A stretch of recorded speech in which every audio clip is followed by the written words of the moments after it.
You trust your eyes. You always have. You see a chair, it's there. You see a person, you're not alone. You see movement, something is happening. But what if your eyes aren't windows? What if they're filters, editors? What if they lie? Let's start with a question that should terrify you. How do you know what's real? If your ears ring, you call it tinnitus. If your skin tingles, you say it's nerves. But if your eyes betray you, if they show you something that isn't there, suddenly you question everything. Let's talk about visual perception disorders. They are not just hallucinations. They are malfunctions in the machinery of reality. They take many forms. Seeing shadows that move when nothing is there. Faces warping slightly in the corners of your vision. Lights flashing in dark rooms. Reading words that seem to shift on the page. Seeing objects repeat, float, or distort. Sometimes it's brief. Sometimes it lasts hours. Sometimes it never stops. Let's talk about the brain's version of vision. Your eyes don't see. They capture raw information, light, shape, motion. Your brain constructs the rest. That construction is fast, fluid, and most of the time accurate. But under stress, trauma, fatigue, illness, or disorder, it gets sloppy, creative, terrifying. Let's talk about illusory pattern perception. This is when your brain sees order in chaos. A face in the static of a TV screen. A figure in a curtain's fold. Eyes staring at you from a pile of clothes. This isn't madness. It's overactive pattern recognition. Your brain evolved to see threats before they're real, to fill in missing information, to assume something is there just in case. This instinct once kept us alive. Now, it might be driving you insane. Let's talk about Charles Bonnet syndrome. It happens in people with partial blindness or deteriorating eyesight. Their brains, starving for input, start making up images, elaborate landscapes, strange people, swirling geometric hallucinations, creatures never seen before. And these people, they know it's not real. But that doesn't help, because once the image appears, it won't go away. It persists, moves, shifts, and no amount of blinking changes that. Let's talk about the terrors that come at night. Hypnagogic hallucinations. What you see just as you're falling asleep. Faces looming in the dark. Shadow figures standing by the bed. Spider-like things crawling on the ceiling. Strobing lights. Silent mouths mouthing words you can't hear. You're paralyzed. You try to move, to scream, but your body won't respond. It feels demonic, alien, spiritual, but it's neurological. Your brain slipping between dream and waking reality and showing you both at once. Let's talk about visual snow syndrome. A constant flickering, static, a white noise for your eyes. Thoughts, haze, trails, after images, all day, every day.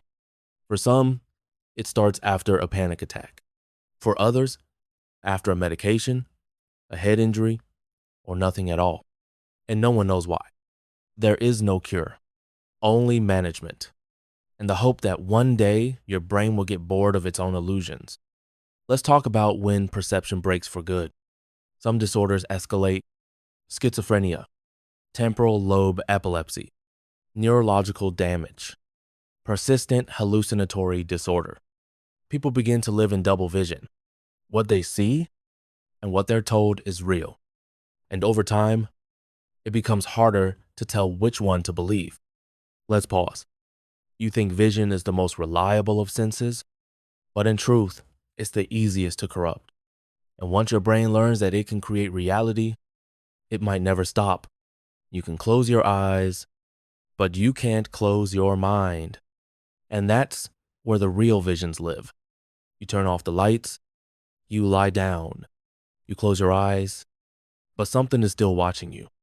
You feel it, not with your ears, not with your skin, but with something deeper, a presence, a shape, a gaze you cannot locate, but cannot ignore. And when you open your eyes, you see it. Faint, unmoving, shadowed, wrong. Let's talk about persistent visual intrusions. These are not dreams, not tricks of fatigue, not fleeting glitches. They are full, vivid visual experiences that return over and over again, even when you know they're not real. People report seeing shadow people watching them from corners, silhouettes that vanish when you look directly at them, bright flashes or orbs that hover just outside focus, distorted faces too long, too wide, missing features, scenes from the past replaying like holograms against walls. And they don't stop because you want them to. They stop when they choose to. Let's talk about trauma lock perception. The brain encodes memory visually, especially traumatic memory. If you've ever witnessed violence, a sudden death, abuse, a terrifying accident, you know this: the image stays. Sometimes for days, sometimes for years, sometimes for a lifetime.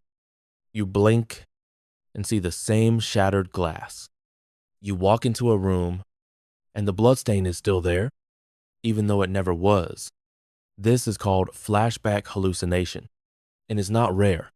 The mind doesn't always distinguish between memory and perception, especially when that memory was never allowed to be processed. Let's talk about psychic anchoring. Your brain learns associations. This place equals danger. This smell, trauma. This silence equals the moment before everything broke. And once those links are formed, they don't fade easily. You walk into a new apartment, but your brain overlays an old memory. The colors distort. The walls seem to breathe. The air feels hostile. You're not hallucinating randomly. You're hallucinating your history. Let's talk about the layering effect. In chronic cases, people experience reality as a double exposure. The real world and the second world laid on top. You're in your office, but the floor looks like water. You're talking to someone, but their face flickers with another expression. You look at your hands, and they feel like they belong to someone else. This isn't just visual. It's perceptual fragmentation, a breakdown in the brain's ability to consolidate reality into one cohesive now.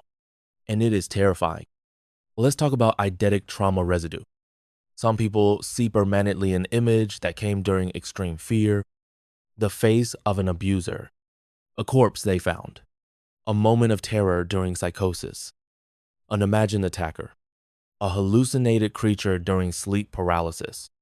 Even after recovery, even after therapy, even after years, it waits for the right moment and returns. On a wall, in the mirror, in the sky, and they can't convince themselves it's not there because, in some twisted way, their brain made it real. Let's talk about temporal distortion in perception. Some visual disorders aren't about what you see, but about how time interacts with the image. Objects appear to stutter or vibrate. Faces seem to repeat micro-expressions in a loop. The sky pulses. A room flickers like an old film reel. People's movements seem slightly off, too slow, too fast, too smooth. This isn't psychosis. This is temporal perception error. The brain's visual clock is desynchronized, and what you see becomes a corrupted file. You can't trust light. You can't trust motion. You can't trust your own perception of continuity. Let's talk about what it does to your sense of self. When you see things that no one else sees, and you begin to question not just the world, but yourself. Am I broken? Am I going mad? Am I safe in my own head? Some people retreat. They dim their lights, avoid mirrors, stop driving, refuse to sleep in dark rooms, avoid looking people in the eye because the risk is too great that they'll see it again. The shape, the flicker, the smile that isn't real. Let's pause. You think vision is truth, but when the mind fractures, truth becomes a negotiation. And every time you open your eyes, You gamble with what your brain will allow you to see.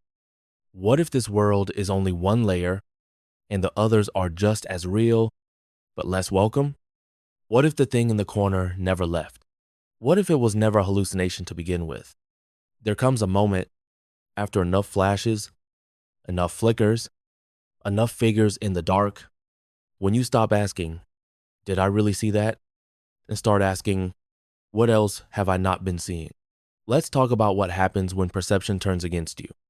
When you no longer trust the wall to stay still. When reflections don't quite match. When your face in the mirror feels like someone else's. When the edges of objects begin to blur just slightly, just enough. When the light in your room feels wrong. You don't tell anyone at first. You blink. You blame fatigue. You laugh it off. But inside, something breaks. Because perception isn't just about the world. It's about who you are inside it. And when reality bends, you bend too. Let's talk about religious hallucinations and visual psychosis. In extreme stress grief, fasting, fear, isolation, people have reported seeing angels hovering above their bed, demons crawling on walls, eyes in the sky, words forming on skin, statues that breathe, sacred symbols burning in the air. These visions come with overwhelming certainty, a spiritual clarity, a feeling that you've seen something true. And maybe you have, or maybe it's your brain, or trying to make meaning from chaos. The only way it knows how. Through myth, through image, through terror. Let's talk about paranoia and the visual mind. Paranoia doesn't start with fear. It starts with uncertainty. Something looks off. Someone's watching. You feel observed. So you scan, and once you begin scanning, you find things. A face in the curtain, a person on the roof, a light that flashes exactly when you move, an object that was definitely in a different position a second ago. You try to dismiss it. You try to be rational, but your mind begins connecting dots. And once the picture starts forming, you cannot unsee it. Let's talk about derealization and visual disconnection. Sometimes the world looks real, but feels fake.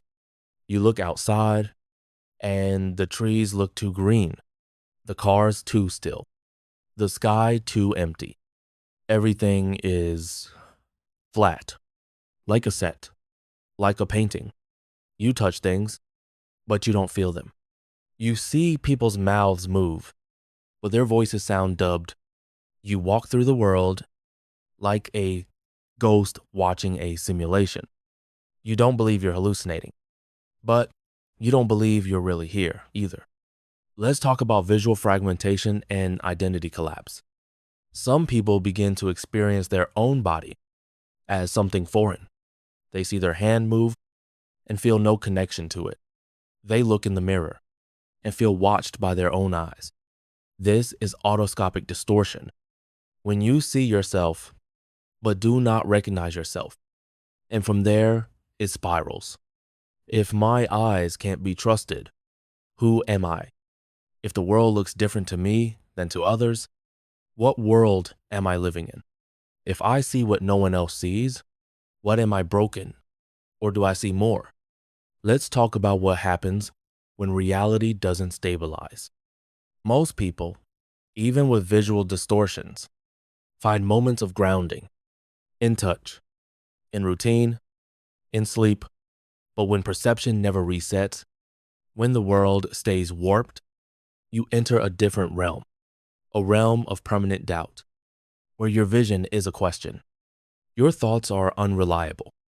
Your memories are suspect. Your identity is porous. You begin to live not in a world, but in a maze.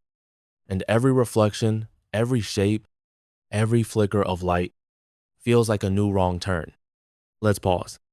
You think vision is passive, that your eyes simply receive reality, but they don't. They construct it, and once the architect inside your skull begins to glitch, to shift shapes, to bend corners, to rewrite outlines, You no longer live in the same world as everyone else. You live in a reality that responds to your fear, echoes your trauma, magnifies your questions, and hides your answers in plain sight. And the worst part, it always looks just real enough to keep you doubting forever. There comes a point, after all the flickers, all the faces that shouldn't exist, all the moments where reality softens just a little too much, when you stop trying to get back to normal, because you realize this is your reality now. And that's not madness. That's survival. Let's talk about what real really means. You were taught that reality is consensus, that what everyone sees is what is, that if no one else sees it, it's not real. But that's a lie. Reality is not a photograph. It's not objective. It's constructed internally through memory, emotion, instinct, belief, trauma, perception. 10 people can stand in the same room and see 10 different realities. Who's right? What if they all are? Let's talk about perceptual isolation. When your brain sees things others don't, you live in a parallel world layered over the one everyone else agrees on. You go to work, you go to dinner, you talk to friends, but no one else sees the shimmer in the corner. No one else notices how that building pulses, breathes. No one else hears the color of the sky change at dusk. So you stay quiet, you smile, you nod, and you live with the unbearable knowledge you are alone in your version of the world. Let's talk about coexisting with unreality. Most people want a cure, a fix, a return to the stable, but sometimes that's not possible. Sometimes the distortions stay, and so you learn to live beside them. You learn that the man in the mirror who doesn't quite look like you isn't a threat, that the faces in the curtains aren't coming closer, that the lines bending in your peripheral vision won't hurt you, that the shadow that follows you isn't real, but it's yours. And in accepting it, it loses power. You stop fearing it, you start understanding it, you start adapting, because that's what the mind does best. It adapts to its own brokenness. Let's talk about the gifts hidden inside the distortion. This world, this warped, ghost-layered world, is terrifying. Yes, but it's also profound. It forces you to question everything. What is reality? What is the mind? What is truth when the body says one thing and the world says another? You become attuned to subtleties others miss. You feel atmospheres. You sense intention. You read vibrations in rooms like they're written in ink. You see stories in light, patterns in chaos, emotion in objects. Your suffering becomes sight, not literal, but deeper. Let's talk about what you'll never explain to anyone. You'll never fully describe what it's like to see the world fall apart in front of your eyes while your heart keeps beating and no one else notices. You'll never explain the exhaustion of living in two worlds, the agreed upon one, and the one your brain insists is also real. You'll never explain the grief of losing the version of yourself who once believed that what you saw was what was there. You won't even try anymore because words are too small for what you carry inside your gaze. Let's talk about the new kind of peace you make. Not peace through healing, not peace through returning to normal, but peace through witnessing. You become a witness to your own mind, not judging, not fearing, just watching. And when the flicker comes, when the face appears, when the walls bend, you say, I see you. You don't control me. You're not real, but you're mine. And you keep walking. Let's close with this. The world may never understand what you see, but that doesn't make you broken. It makes you plural, multi-layered, wired differently. And in that difference, there is not just suffering. There is also mystery. And mystery is sacred. So the next time the light bends, the shape shifts, the room breathes, don't panic. you're not losing your mind. You're just seeing something most people can't. And maybe you always have.